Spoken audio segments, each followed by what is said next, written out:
answer them. Just give me a second. Going live. I hit this button, hit that button. All right. So I was like, start with positive focus and just something positive that happened this past week. And a lot of it's been around my kids and playing soccer. We're in the middle of soccer season. And my 11-year-old boy, up until this weekend, was winless in his 4 games. And my 8-year-old daughter, Madison, she was undefeated. So between the two of them, I was breaking about 500. And then this weekend, my son's team, he was short a couple players one game. We actually had to play one player short. It was 8-on-9. We got smoked. And I was looking at my daughter sitting there, and she's pretty good for her age. I was like, I should have brought a jersey for her to play up. And so we had a game Sunday. We had enough players, but we were still short a couple. So I ended up having my daughter play about 10 minutes in the game, and she really did well. She held her own. And then my boys actually won that game. So now my daughter thinks that the only reason my boys team won is because she played with them. So she still maintains her undefeated streak. So it's kind of funny just seeing her out there playing and then just realizing the chaos I created in my family, because now my little daughter can hold that over my son's head. But anyways, it was fun. So that's my positive focus. All right, so let's get into this. So I have 3 questions that are submitted ahead of time. If you do have a question or something's come up, or all right, here's a question. That includes surprise tax rate considering Roth conversions. Okay. If you do have a question, please put it into the Q&A. Just another one came in. I'll make sure to address that one. But otherwise, I will address what's come in. Oh, Zoom, you're making me install something real quick. These are live, kind of on the fly webinar. So sometimes technology isn't always my friend as we're doing this, but whoops, we'll work through it. All right, hit this button, this button, this button. All right, you can see my screen now. All right, you do have a question, feel free to just reply to the email or go to 15chris.com. That should take you to a link where you can book about 15 minutes on my calendar, see how this applies to your situation. So with that, let's get into it. So first question, we're seeking to get a mortgage on a property in an LLC. The mortgage company is giving us a hard time. That's what they do. What should we do? All right, so here's the thing. You have the mortgage company, and there's a lot of different mortgage companies out there. You can go through a bank. We have some good resources, whether we're trying to get a mortgage in a trust or LLC. That's a little different than just going to your everyday mortgage person. But a lot of times with a LLC is a limited liability company, and think of that as a container. So we have the mortgage company over here. They would much rather lend to an individual versus lend to an LLC. So a lot of mortgage companies, they won't even bother lending to an LLC. We do have some that will, but what you can do, depending on the situation, is if you have the property, and it has to be something other than your residential or primary residence, if you have an LLC, you would actually take it out of the LLC, secure the mortgage, and then you would put it back into the LLC. Now you're still on the hook for the mortgage, so the mortgage company could come after you, but depending on how the LLC is set up, that might not set off there's what's called a due on sale clause. But depending on how the LLC is set up, it wouldn't set that off. Similarly with a trust, kind of works the same way. A lot of times we'll try to, if we can, get the mortgage directly from the trust, but worst case, we can always deed the property out of the trust, get the mortgage, and then put it right back into the trust. So just if the mortgage company is giving you a hard time, first see if there's another mortgage company that will do what you're trying to do, and just reach out to us if you need a referral or a recommendation. So go to a different mortgage company, or second, just jump through the hoops to get this done. So it is a deed. We charge $450 to do a deed and handle the recording fee and everything. So hopefully that's helpful. All right, another question. All right. Mom fell and is in rehab. We're not sure if she's able to return home. What are our options? All right. So this is what we call the elder care journey that we see. And so what happens is we start off living at home independently until we can't live at home anymore. Then we might move into kind of either independent slash assisted living. And the lines between these are starting to gray. Then a lot of times we go into a nursing home. So this is just the common progression, and kind of depending on the situation, sometimes you might have a slip and fall at home or some type of event to get you to the nursing home sooner. But a lot of times we don't see people going the other way unless it's short-term rehab. So it sounds like in this situation, they went into rehab, they're not returning home or assisted living, so now they're going to need nursing home care. So this is where we need to understand that there's 6 ways to pay for long-term care. So first, you can private pay, so just pay out of your own funds. Second, we can have the kids pay. A lot of times they don't pay financially, but they pay in terms of their time, whether they're taking time out of their day to visit with me or putting their life on hold to become a full-time caregiver. Third, we have long-term care insurance, and there's different types of this. I'm not a fan of traditional long-term care insurance. Instead, we look to a lot of times asset-based long-term care insurance or some hybrid plans. 4, Medicare, but Medicare really only pays for rehab. So when you see Medicare, think rehab, and at most you're going to have 100 days. 5th, we have the VA benefit, and the VA benefit is a great way to pay for home care and assisted living, but it's going to max out at about $2,000 per month, just over that. So when you talk about nursing home care, which is going to run $8,000 to $12,000 per month, that's just a drop in the bucket.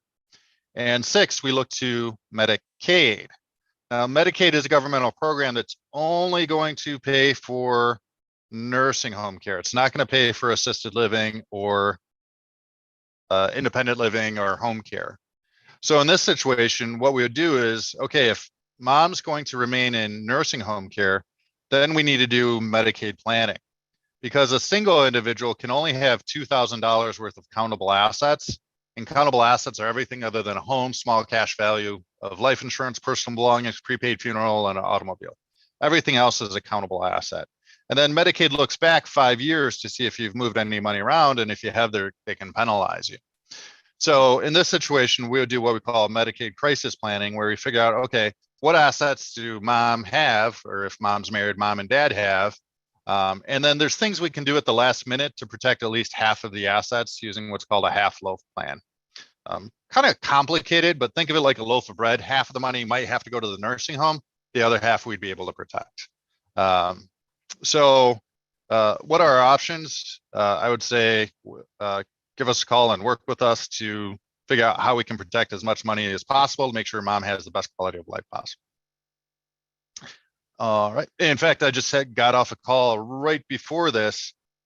Similar situation. Gentleman called in. Mom's in rehab. She's about to be discharged. She has a home. She has, was it like $70,000 of IRA money and checking, savings, and an automobile. And so we're gonna set up an appointment to develop a plan to protect at least as much as we can. And every situation is a little bit different. But this is what we call crisis planning, things that we can do at the last minute. Maybe we can protect half, versus if we plan ahead, we might be able to protect 100% of everything. That's why we set up these asset protection trusts. So if we set up an asset protection trust and we make it to 5 years, we can protect 100%, versus we wait to the last minute, we can maybe protect half at the best. So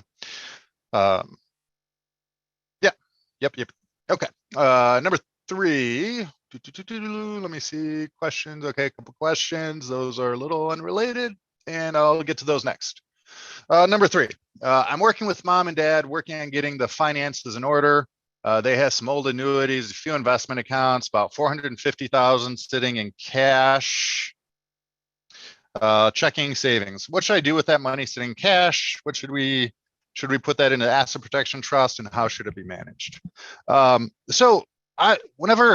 That's a lot of money to sit in cash. So in terms of just basic financial planning, I kind of break things into time horizons. Like, how much money do you need for the next year? That should be what's at the bank, and that should be in mom and dad's name or just sitting in cash. Second, how much money do we need kind of maybe over the next 5 years? That's our soon bucket. And then just maybe later bucket is depending on how old we are. So if this is 1 to 5, this might be 5 plus. If we're younger, then maybe it's a 10-year time horizon. So having $450,000 sitting in cash, probably not the best bet, especially given, I don't know if you saw the email today, Social Security, cost of living. So think of this as an indicator of inflation, is going up 5.6% next year. So the Social Security cost of living adjustment is going to be 5.6%. So think about that. Your Social Security is going up 5.6%. That's an indicator that that's where inflation. So we've been talking about inflation being kind of high. And if you have that much money sitting in checking savings, what is that earning you? You're lucky if you're earning 1%. We call that going broke safely and slowly, right? So I would move whatever we don't need for the year. So let's say we, with an emergency fund and spending, maybe we need 100,000 sitting in checking savings. That's probably being generous. Then the rest of it should be invested for, this might be more geared towards growth. This might be more conservative, given that we might have to pull the money. But yeah, especially if we have an asset protection trust, having $450,000 just sitting in your name doesn't make sense. What I'd suggest is that we invest this, move some portion into the trust so it's asset protected. Let's say 350, not counting the other accounts. And then there's certain things that are, right now, we have a tool called Legacy Excel, which is kind of interesting. I don't talk about tools too often because I like to focus on strategies and goals, but you can get a guaranteed at least 2.5% rate of return, and it's completely liquid. And it could be as high as 5% rate of return, maybe even higher. And it's completely liquid. So if there's, that might be something that would be a good tool to put into that soon bucket of, okay, you know what, rather than having this money sitting in cash, let's have it at least earning at least 2.5% guaranteed, if not more, at the very least to keep up with inflation. And again, this is something that I don't think enough people are talking about right now. Is just, there's kind of two types of taxes. There's explicit taxes where they just raise taxes, but also understand that inflation is another form of tax. And what it's really taxing is that lazy money, that money that you have just sitting in cash. Because now that lazy money, it's not even keeping up with inflation. So you're actually losing money. We call that going broke safely and slowly. So yeah, if you have a lot of money sitting in cash based on the fact that cost of living is going up 5.6% next year, you may want to think about some other options other than just having it sitting in CDs or cash.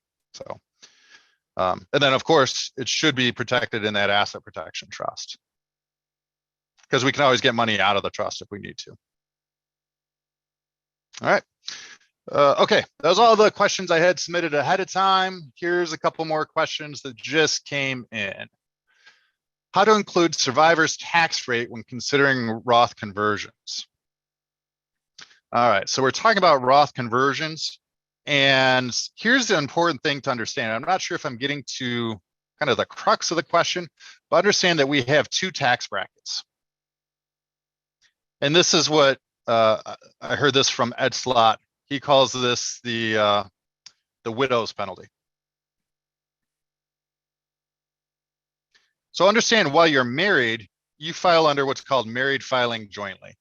And just for example, let's say the 22% tax bracket here maxes out. I'm pulling out my trusty guide because yeah, 172. So you can have $172,000 worth of income before you get into the 24% tax bracket. Well, guess what happens when you turn 72? You have to start pulling money from these IRAs. Yeah, whether you like it or not. They're called required minimum distributions, and they come in at your marginal income tax rate. So we've been kind of pounding the drum to think about pulling money from these accounts. And here's another reason why, is because of this widow's penalty.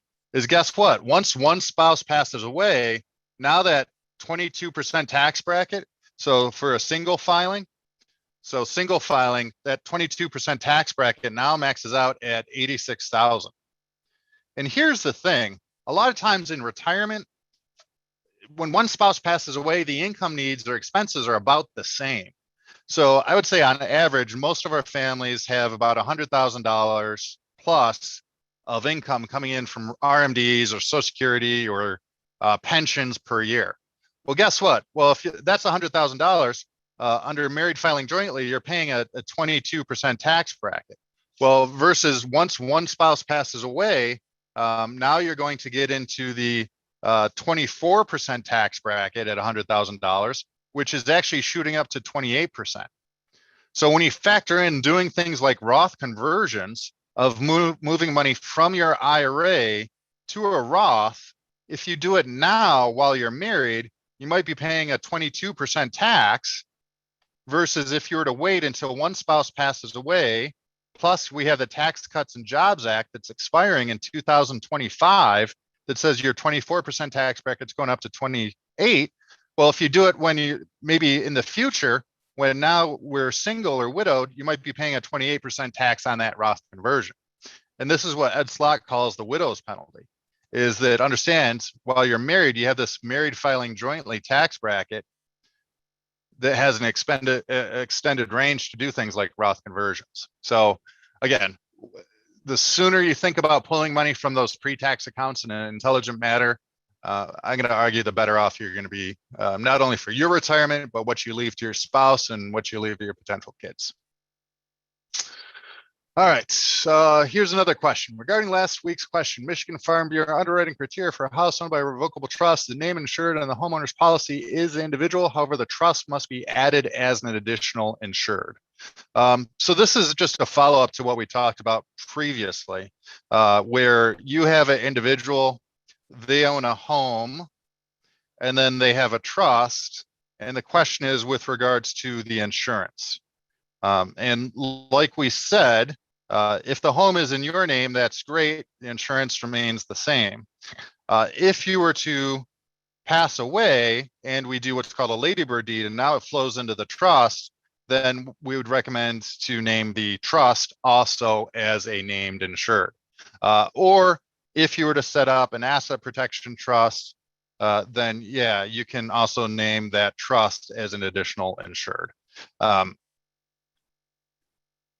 It is important to dot your I's and cross your T's, but I'll tell you, in my 16 years of doing this, I've never had a problem with any insurance companies. But that said, yeah, it's always good to make sure that your P&C, your property and casualty people are updated. And also understand when you pass away and it's just in the trust and there's no one living there, the insurance might be a little bit higher because it might be unoccupied. But that is just one of those things, like upon death or any change in circumstances, it's probably good to reach out to them.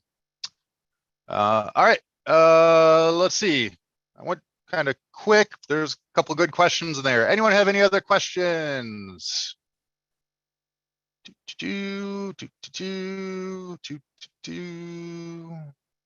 All right. Okay, so just the thing that came across today is just the fact that the Social Security cost of living increase. It looks like it's going to be about 5.6%. Now, understand you're not getting an additional 5.6% because we don't know what Medicare premiums are increasing as well. But to me, what that's telling me is we've been talking about inflation as kind of taxes being a big concern, and then behind that, inflation. Because, and I guess inflation is tied to taxes in the sense that we're $30 trillion roughly in debt at this point. And so what's the government going to do? They're either going to cut or raise taxes, which President Biden has talked about kind of changing some of the tax code to account for his $3.5 trillion spending spree. But that's not addressing the fact that we're already $28.2 trillion in debt. So the government either has to cut spending, which they're not doing, raise taxes, which President Biden's saying that this isn't going to raise taxes on the average people per se, or print money, which is going to lead to inflation. So I think we're seeing the fact that we're not really cutting the spending, and we're still at one of the lowest historical tax rates ever. So the only third option is kind of printing more money, which is leading to inflation. So I think with seeing Social Security cost of living adjustment being at 5.6%, which is the largest, I think, in 40 years since like the early 80s, that should be a warning sign that some of the things that, and again, this isn't, I'm not pointing the finger at one political party or the other.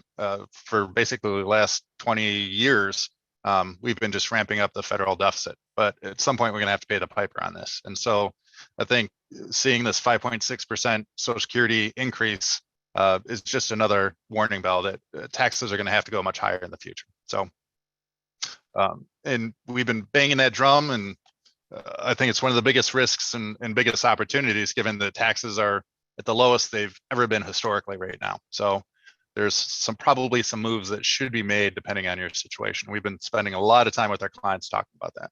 So with that, I will let everyone go. Wish me luck. My daughter has a soccer game tonight, a makeup game. So hoping to continue our undefeated season. So with that, thank you, everyone. Take care. It's been a pleasure.